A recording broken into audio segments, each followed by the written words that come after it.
Welcome back mga kaaldab. Ito na naman po ang inyong lingkod, si Mr. Destiny. At magbibigay po tayo ng pinakamainit na update po ngayon sa social media. Well, gaya nga po ng ating laging ina-update at pinapaliwanag. Pagka si Mengay nasa Eat Bulaga, trending na naman po ito sa social media. Trending in the Philippines, main Paul Carson. Trending Alden Richards. Common sense na lang po sa mga hindi nakakagets na mga pinapaliwanag ko.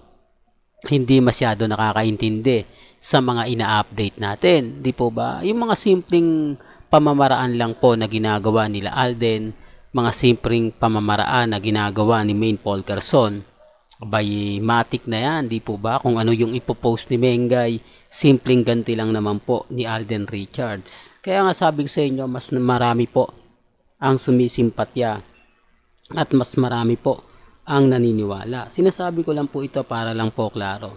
Sinasabi ko lang po ito para lang po sa mga dumadaan at bumibisita sa channel natin. Bagamat maraming nagsasabi ng ganito, maraming nagsasabi ng ganon, okay lang naman po yun. Hindi po ba? Kasi hindi ko naman po ipipilit yung mga bagay-bagay na mapapaisip naman po sila. Hindi ko naman po ipipilit yung mga update na kung saan kitang-kita naman po ang katotohanan, kitang-kita naman po ang ebidensya at resibo. Bagamat maraming umaayon, maraming pumapabor, maraming galit, maraming naiinis, normal lang yan. Hindi naman po natin hawak ang mga opinyon ng mga ilang netizen, di po ba? Pero kung ako lang po ang kung mga update lang naman po ang pag-uusapan, abay nangunguna pa rin po tayo. Hindi po ba? Yan ang isa sa lagi kong pinaglalaban.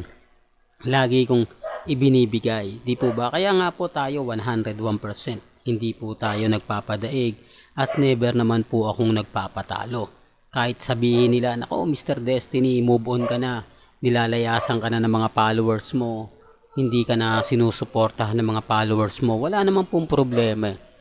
Basta sa akin, basta't naandyan pa po yung mga mamis, mga titas, mga senyor, patuloy po ako magbibigay ng update. Patuloy po tayo magbibigay ng mga ebidensya at resibo. Ipagtatanggol lagi natin sina Alden Richards at si Main Paul Carson. Lalong-lalo na nga po sa mga issue na binabato po nila. Di po ba? Gaya nga po ng kani-kanina lang, di po ba?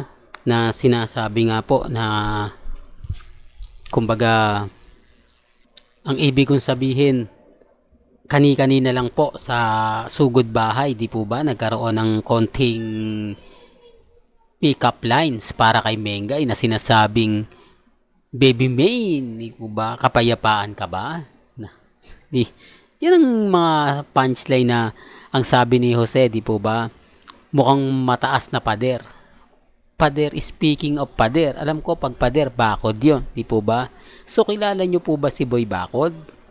Oops, issue na naman yan, Mr. Destiny. Alam mo kaya ka lagi nababash? Kaya ka lagi na pag-iinitan kasi may mga point ka na lagi mong idinidikit si Alden Richards. Totoo naman po, di po ba? Sino nga po ba talaga si Boy Bakod? Di po ba? Pero bago natin ituloy etong magandang update natin, kung bago ka lang sa channel na to at isa kang true-blooded Aldab Nation na nagmamahal kina Mengay at Isoy, tama po ang channel na pinuntahan mo, kaya consider na po kitang bagong subscriber. At huwag mong kalimutang i-share ang mga video po natin sa mga mami, sa mga titas at sa mga senior. Remind ko lang po doon sa mga dumadaan, sa mga bumibisita, sa mga nagsasabing fake news ako, wala pong problema yan. Di po ba? Yan po yung sabi nila Pero kung titignan nyo naman po at susuriin, lahat po ng mga pinapaliwanag ko, lahat po ng mga sinasabi ko, umaayon po naman dito sa mga pinapakita natin. Ang problema lang po mga kaaldab, yung mga bitter.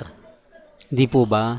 Sinasabi nilang, naku, kinukonek mo lang si Alden Richards. Si Boy Bakod nga po ito Di po ba? At yung mga simpleng post ni Alden Richards, ito na po yung maganda dyan. Ito na yung laging kinikiligan, di po ba? Kaya sa mga magsasabit, magpapaliwanag na keso ganito, keso ganon, remind ko lang po Sa dami po ng ebidensya at resibo, sa dami po ng mga sinasabi sa social media, komento sa social media, maging updated lang po tayo. Di po ba? Ngayon, sa totoo lang po mga kaaldab, hindi po nila magawang basagin na naman tayo. Hindi nila magawang, ba't kaya ayaw banggitin ni Jose Manalo kanina? Po ba? Pero gaya na sinabi ko, may mga bagay-bagay po na mahirap nga po talagang ipunto. Mahirap nga po talagang sabihin na parang may batubal. Yung tipong may humahad lang. Di po ba? Hindi ko alam mga kaaldab ba?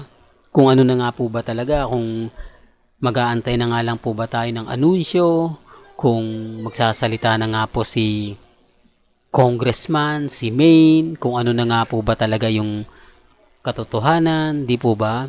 Sinasabi ko lang po ito para lang po sa kaalaman ng lahat.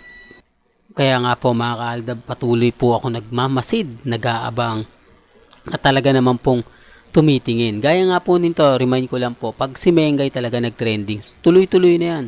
Si Alden ang kasunod na niya yan. Although si Alden Richards hindi naman po talaga nawala eh. Laging naandyan po siya sa social media. Laging trending, laging pinag-uusapan.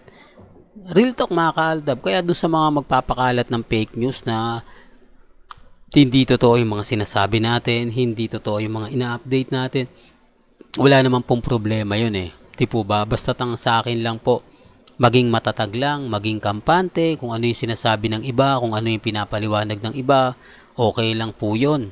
Alam naman po natin at hindi naman lingid sa inyong kaalaman na kapag ang pinag-uusapan Aldab, si Mengay at si Alden pa rin po malakas. Ngayon yung issue po kay April, di po ba marami nakaintindi, maraming kumbinsido na imposible nga po talaga na magkaroon ng relasyon si Alden Richards at si April.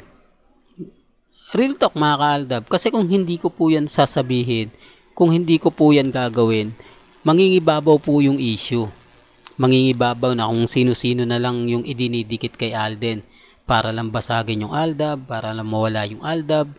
Ito yung mga desperadong galawan. Ito yung masasabi natin na kailangan nilang gawin yan para sa mga followers nila. Kailangan nilang mag-edit, kailangan nilang gawin yan para tuluyang mawala ang simpatya sa Aldab Nation. Sinasabi ko lang po para lang po alam po ninyo, kasi sa totoo lang po ang daming mga bali-balita, ang daming mga komento, ang daming mga sinasabi na wala naman po talagang katotohanan. Lahat po yun haka-haka lang po nila. Lahat po yun wala namang ebidensya at resibo.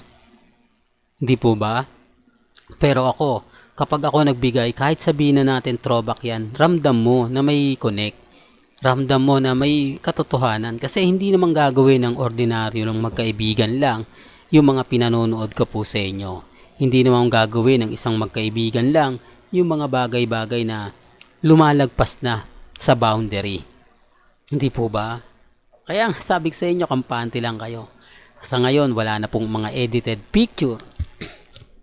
Sa ngayon, talagang puro magagandang picture lang po ang mapapanood ninyo ngayon at makikita.